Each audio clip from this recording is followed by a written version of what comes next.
नमस्कार, मैं हूं प्रदीप कुमार। आप देख रहे हैं पॉलिटिकल आइडिया। पॉलिटिकल आइडिया के आज के इस अंक में आप सभी दर्शकों का बहुत बहुत स्वागत है। मित्रों, आज हम बात कर रहे हैं कांग्रेस पार्टी की, बात कर रहे हैं अखिलेश यादव की, बात करेंगे उत्तर प्रदेश की राजनीति की और इसका संबंध बिहार में राहुल गांधी के वोटर अधिकार यात्रा से हम ये जानने का प्रयास करेंगे कि जिस प्रकार से बिहार के चुनावी राजनीति को कांग्रेस पार्टी ने लगातार 6 महीने के अंदर अपने लगातार प्रयास से एक सटीक रणनीति से बदलने का प्रयास किया है, क्या वैसी ही रणनीति, उसी रणनीति पर कांग्रेस उत्तर प्रदेश में भी चलने का प्रयास कर रही है? और यदि चलने का प्रयास कर रही है तो जैसा बिहार में दिख रहा है कि बिहार में कांग्रेस पार्टी ने तेजस्वी यादव को, राहुल गांधी ने बिहार में तेजस्वी यादव को कहीं एक किनारे खड़ा किया है। जो कांग्रेस पार्टी बिहार में आरजेडी की बी टीम मानी जाती थी, आज वोटर अधिकार यात्रा के माध्यम से तेजस्वी यादव दूसरे दर्जे के नेता दिख रहे हैं महागठबंधन में। तो क्या आने वाले दिनों में उत्तर प्रदेश में भी बिहार वाली पॉलिसी पर ही कांग्रेस पार्टी चलने वाली है? क्या अखिलेश यादव भी इस डर से वोटर अधिकार यात्रा में अंतिम क्षणों में आकर शामिल हुए और तेजस्वी यादव के मुख्यमंत्री पद की उम्मीदवारी की घोषणा की, जिससे कि अखिलेश यादव तेजस्वी यादव के साथ एक तरफ अपनी एकता को दर्शा सके, वही दूसरी तरफ राहुल गांधी के मनोबल को तोड़ सके? क्या है रणनीति, हम जानने का प्रयास करते हैं, जानने का प्रयास करेंगे। समाजवादी पार्टी की रणनीति को भी जानने का प्रयास करेंगे, राहुल गांधी की रणनीति को भी, और अंतोगत्वा एक निष्कर्ष निकालने का प्रयास करेंगे कि इसकी परिणति उत्तर प्रदेश की राजनीति पर क्या प्रभाव पड़ेगा और बिहार पर क्या पड़ रहा है। तो सबसे पहले चलिए शुरुआत करते हैं कांग्रेस पार्टी की रणनीति से। मित्रों, लोकसभा चुनाव के बाद Rahul Gandhi leader of opposition बनते हैं और लीडर ऑफ अपोजिशन बनने के बाद राहुल गांधी के एक नए रूप का नया अवतार होता है। आप कह लीजिए वो अवतार क्या है? एंग्री यंग मैन का। मतलब आपने देखा होगा अमिताभ बच्चन को बॉलीवुड के फिल्मों में, ठीक है, दीवार फिल्म बनने से पहले कहा जाता है कि अमिताभ बच्चन एक अलग प्रकार के कलाकार हुआ करते थे, लेकिन दीवार और जंजीर ये 2 फिल्में ऐसी बनी थी अमिताभ बच्चन की, उसके बाद से अमिताभ बच्चन हर फिल्म में एंग्री यंग मैन बने और एंग्री यंग मैन की छवि के सहारे ही अमिताभ बच्चन भारतीय सिनेमा जगत के किंवदंती या आप कह सकते हैं सुपर डुपर स्टार बने। तो क्या राहुल गांधी को ये यंग एंग्री मैन की छवि जो है वो भारतीय राजनीति का सिकंदर बनाएगा? और यदि राहुल गांधी भारतीय राजनीति के सिकंदर बनते हैं तो फिर अखिलेश यादव और तेजस्वी यादव जैसे छत्रपों का क्या हाल होगा? तो चलिए ये जानते हैं और शुरुआत करते हैं राहुल गांधी की रणनीति का। बिहार विधानसभा चुनावी वर्ष है बिहार विधानसभा के लिए। 2025 की शुरुआत होती है 18 जनवरी को।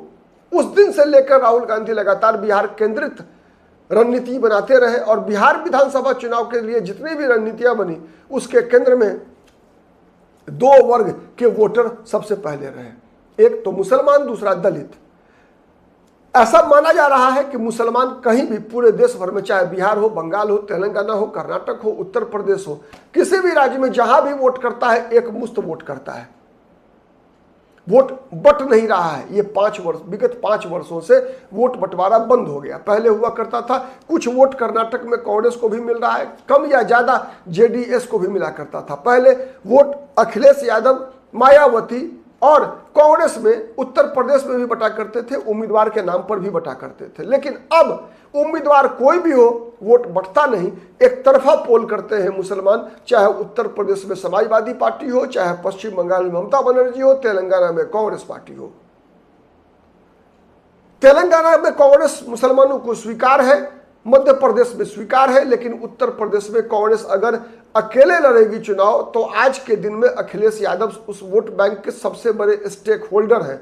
कांग्रेस को मुसलमान उत्तर प्रदेश से वोट दे सकता है, लेकिन पश्चिम बंगाल में एक भी वोट नहीं मिलेगा, इसलिए कि मुसलमानों को लगता है कि एक भी वोट बंटने का मतलब है भारतीय जनता पार्टी की जीत की संभावना को मजबूत करना।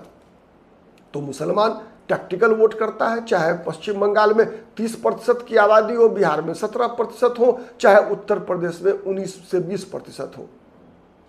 टैक्टिकल पोलिंग है। एक तरफा पोल करता है। इसके लिए कांग्रेस पार्टी की रणनीति स्पष्ट है कि शब्दों की मर्यादा को तोड़कर यह दिखाया जाए कि भारतीय जनता पार्टी के खिलाफ सबसे ज्यादा अगर कोई आक्रामक है, आरएसएस के खिलाफ सबसे अधिक कोई आक्रामक राजनीतिक दल है तो वो कांग्रेस पार्टी है। ब्राह्मणवाद, तथाकथित ब्राह्मणवाद, तथाकथित मनुवाद के खिलाफ यदि सबसे अधिक आक्रामक कोई राजनीतिक दल है तो कांग्रेस पार्टी है, राहुल गांधी है उसके नेता। उसके पीछे एकमात्र मकसद है कि राहुल गांधी को मुसलमानों का सबसे बड़ा नेता साबित करना और मुसलमानों के बीच सबसे अधिक स्वीकार्य बनाना। और उस रणनीति पर बिहार में भी वोटर अधिकार यात्रा, जब वोटर अधिकार यात्रा कार्यक्रम की रचना की गई तो निशाने पर कौन था कि निशाने पर बिहार का मुसलमान था, इसलिए कि जो नैरेटिव तैयार किया गया कि एसआईआर इसीलिए केंद्र सरकार कर रही है जिससे कि मुसलमानों का नाम मतदाता सूची से हटाया जा सके, जानबूझकर ऐसा किया जा रहा है। तो अब मुसलमानों में लगता क्या है, मुसलमानों में लगता है कि अब समय आ गया है जब तेजस्वी यादव को छोड़कर राहुल गांधी को नेता मान लिया जाए।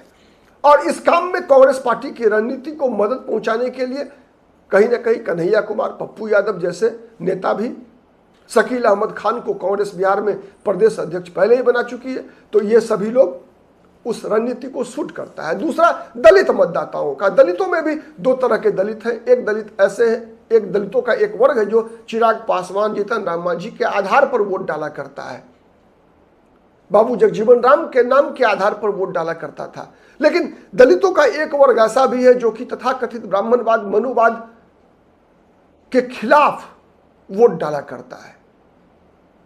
तो उस वाद को जितनी ज्यादा जो गालियां देगा, जितने अपशब्दों का इस्तेमाल होगा, वो वोट उसके तरफ उतना ध्रुवीकृत होगा। यही कारण है कि लगातार दलित मुद्दा, दलित विमर्श पर राहुल गांधी इतने आक्रामक आपको दिख रहे होंगे। भारतीय जनता पार्टी, नरेंद्र मोदी, आरएसएस के खिलाफ शब्दों की मर्यादा लगातार टूटती इसीलिए दिख रही है जिससे कि ये दोनों वर्ग के मतदाता कांग्रेस को फर्स्ट प्रेफरेंस माने, राष्ट्रीय जनता दल को नहीं। अब वही चीजें उत्तर प्रदेश की राजनीति में है और इसीलिए अखिलेश यादव भी डरे हुए हैं। और इसका संकेत देखिए आप, कांग्रेस अंततः बिहार में तेजस्वी यादव को राहुल गांधी ने मुख्यमंत्री का उम्मीदवार स्वीकार नहीं किया, तो अंत में यात्रा समाप्ति से 2 दिन पहले अखिलेश यादव जुड़ते हैं और तेजस्वी यादव की मदद में आगे आते हैं, घोषणा करते हैं, भावी मुख्यमंत्री तेजस्वी यादव से बेहतर आपके लिए बिहार में कोई विकल्प नहीं हो सकता। यही डर है अखिलेश यादव का। अखिलेश यादव ने भले ही घोषणा कर दिया है कि 2027 का विधानसभा चुनाव हम कांग्रेस के साथ लड़ेंगे, लेकिन क्या हो रहा है उत्तर प्रदेश में? इमरान मसूद किस प्रकार की बयानबाजी कर रहे हैं अखिलेश यादव के खिलाफ। इमरान प्रतापगढ़ी शायर है, लेकिन किस प्रकार की शायरी कर रहे हैं, अखिलेश यादव को अपनी शायरी की कटघरे में खड़ा कर रहे हैं।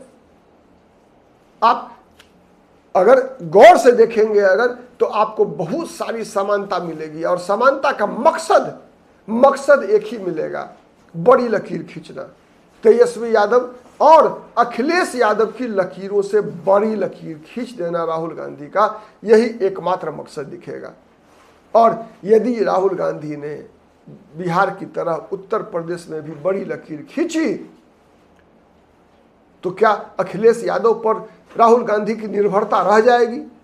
और यदि नहीं रही और लकीर भी बड़ी हो गई तो फिर अखिलेश यादव के पास बचेगा क्या? बिहार में तेजस्वी यादव से मुसलमान वोट अलग हो गए, अखिलेश यादव से मुसलमान वोट अलग हो गए,